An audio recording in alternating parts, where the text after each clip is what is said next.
Doctor Firdous Ashiq Awan, thank you so much for being on the program. आज Istehkam Pakistan party ने रावलपिंडी में मरकजी सेक्रेटेरिएट का इफ्तिताह कर दिया, आपको मुबारक हो उस पर। लेकिन इलेक्शन में जाने के लिए आपको लगता है कि आप भी किसी अलायंस की तरफ जाएंगे? बिस्मिल्लाहिर्रहमानिर्रहीम। फ़रीहा, सबसे पहले तो आपका शुक्रिया। देखें, ये जो हमने मरकज़ी राब्ता दफ्तर का इफ्तिताह किया, ये नॉर्थ रीजन जो है उसका है, पिंडी डिवीज़न के अंदर जो है अल्टीमेटली एक हमारा बेस कैंप बना है। तो इसको डिस्ट्रिक्ट लेवल पे डिस्ट्रिक्ट रावलपिंडी जो है उसका अपना एक ऑफिस और सेटअप बनेगा, और ये एक हमारे रीजनल ऑफिस और सेक्रेटेरिएट्स जो हैं ये उनकी इनागुरेशंस हो रही हैं। और यकीनन ये एक मुस्बत पेशरफ्त है कि आईपीपी इस रीजन के अंदर जो है अपने पंजे गाड़ के सियासी ग्राउंड के अंदर भरपूर इनिंग्स का आगाज़ कर चुकी है। जो बात आपने दूसरी की है कि किस तरह ये आने वाले इलेक्शन के अंदर मैं आपका बयानिया सुन रही थी। देखिए, जब से पाकिस्तान बना है हमने पाकिस्तान के अंदर जो सियासत देखी वो खींचातानी की थी, वो सियासत एक तसादम की थी, टकराव की थी, एक दूसरे को नीचा दिखा के सियासी ग्राउंड को ऑक्यूपाई करने की ख्वाहिश थी। और पिछली 2 दिहाइयों से तो हमने जो सियासत देखी उसमें गालम गलोच भी आया। उसके अंदर जो है वो शख्सियात को टारगेट करके उसको बिलो द बेल्ट जाके हिट करना भी एक मखसूस जमात के अंदर ये बयानिया भी रहा। अब ये देखना है कि ये सारी चीज़ें करने के बाद उसका रिज़ल्ट क्या निकला, उसका आउटकम क्या हुआ, कि पाकिस्तान नीचे जाता रहा, इदारे कमज़ोर होते रहे और शख्सियात मजबूत होती रहीं। और शख्सियात मजबूत हो के अगर मुल्क के इदारे कमज़ोर हुए और पाकिस्तान दुनिया के सामने और उस नक्शे पे एक न्यूक्लियर पावर होते हुए भी इकोनॉमिक फ्रंट पे वो डिलीवर ना कर सका, परफॉर्म ना कर सका, और हमें मजबूरन कई दफ़ा IMF के पैकेज में जाना पड़ा।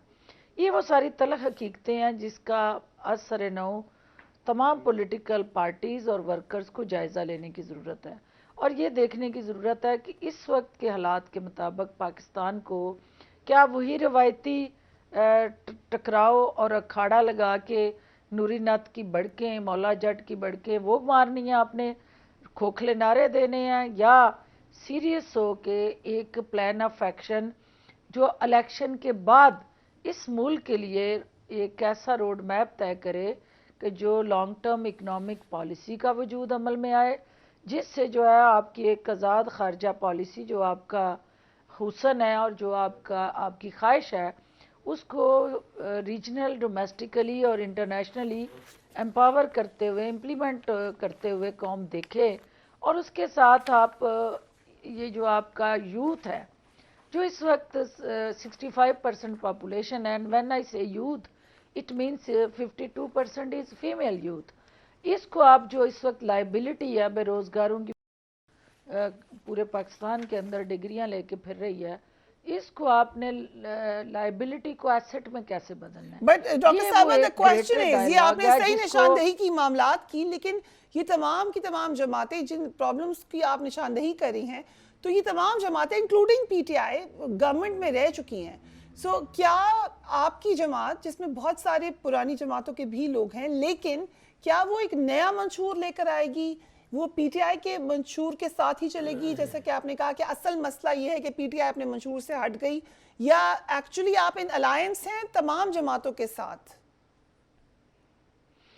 देखिए, ये एक नेशनल वे फॉरवर्ड और एक नेशनल रिकन्सिलिएशन रोड मैप जो है उसको आपने तैयार करना है। आप इलेक्शन करवाएं, इलेक्शन आपके आईनी और कानूनी ज़रूरत है, लेकिन क्या इलेक्शन के बाद जो सस्टेनेबल आप इकोनॉमिक डेवलपमेंट और पॉलिटिकल स्टेबिलिटी चाहते हैं, क्या वो अचीव कर पाएंगे? ठीक, क्या इस इलेक्शन का जो आउटकम है वो आपकी पोलराइजेशन को कम करके एक कौम को यकजा करने का बायस बन जाएगा? तो अगर इलेक्शन के बाद ये होता हुआ नज़र नहीं आ रहा तो ये काम आपको इलेक्शन से पहले करने की ज़रूरत है, क्योंकि जो आपका इलेक्शन के अहदाफ हैं वो अहदाफ सिर्फ अपनी अपनी सीटें जीतना है, और वो तो हम जीत लेंगे, लेकिन एट द एंड पाकिस्तान को कैसे जीतना है, ठीक। पाकिस्तान की इस कौम को कैसे जीतना है, पाकिस्तान के उस सबज पासपोर्ट की इज्जत को कैसे जीतना है, और ओवरऑल जो दहशतगर्दी के खिलाफ इस वक्त जंग है उसको कैसे जीतना है। ये वो सारे चैलेंजेस हैं जो आप एज अ कौम,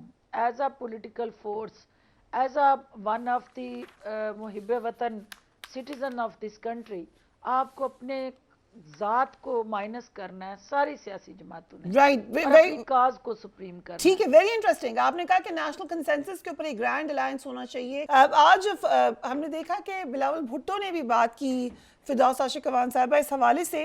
लेकिन जो एक ग्रैंड डायलॉग की जब बात होती है, पीपल्स पार्टी आवाज उठा रही है पीटीआई के लिए भी कि उनको भी लेवल प्लेइंग फील्ड मिलनी चाहिए। आप क्या समझती हैं? आपकी फॉर्मर जमात रही है कि ठीक है, जो जिसने गलत काम किया उसको सजा दे, लेकिन पॉलिटिकल विक्टिमाइजेशन नजर ना आए। What do you think? Fariha, दो इम्पॉर्टेंट बातें जो इस पूरी डिस्कशन से सामने आई हैं। पहली बात तो ये है कि क्या इस मुल्क ने ख्वाहिशात पे मबनी बयानिए के साथ चलना है या रूल ऑफ लॉ के साथ चलना है, और पाकिस्तान का जो आइन है उसके तहत ताबे होना है, या बारी बरकम शख्सियात ने उसे अपने ताबे करना है। ये आपने जो रवैये देखे या जो कंडक्ट या ओवरऑल हमारा जो गवर्नेंस के साथ जुड़ा वो ख्वाहिशात का एक पैकेज चलता था कि जो हुकूमत आए उसने उसी को कानून समझा और उसी को अपनी ख्वाहिशात को ही एक हर तरीके से इस मुल्क को चलाने की कुंजी बनाया।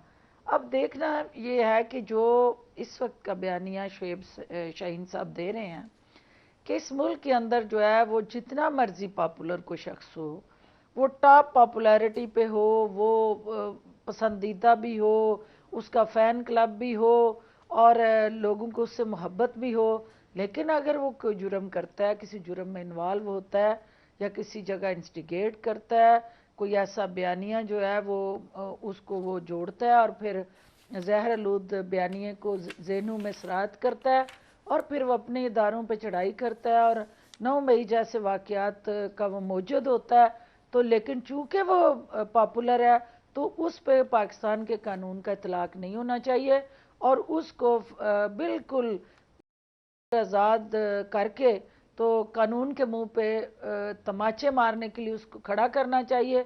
और माइट इज़ राइट का जो कॉन्सेप्ट इस मुल्क के अंदर पहले ही पनप रहा है उसको और मजबूत हो जाना चाहिए। अगर तो आप ये समझती हैं कि लेवल प्लेइंग फील्ड पीटीआई के लिए नहीं होनी चाहिए इस इलेक्शन में?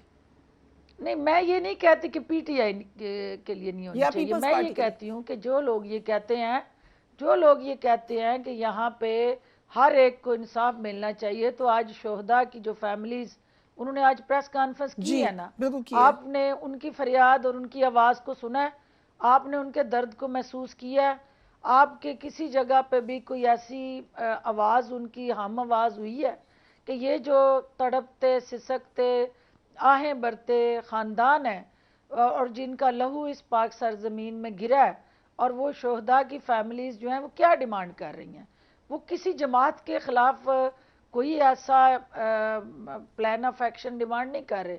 वो ये कह रहे हैं कि हमारे बच्चे, हमारे बेटे, हमारे भाई जो इस पाक सरजमीन पे निछावर हो रहे हैं वो किसके हाथ पे अपना लहू तलाश करें।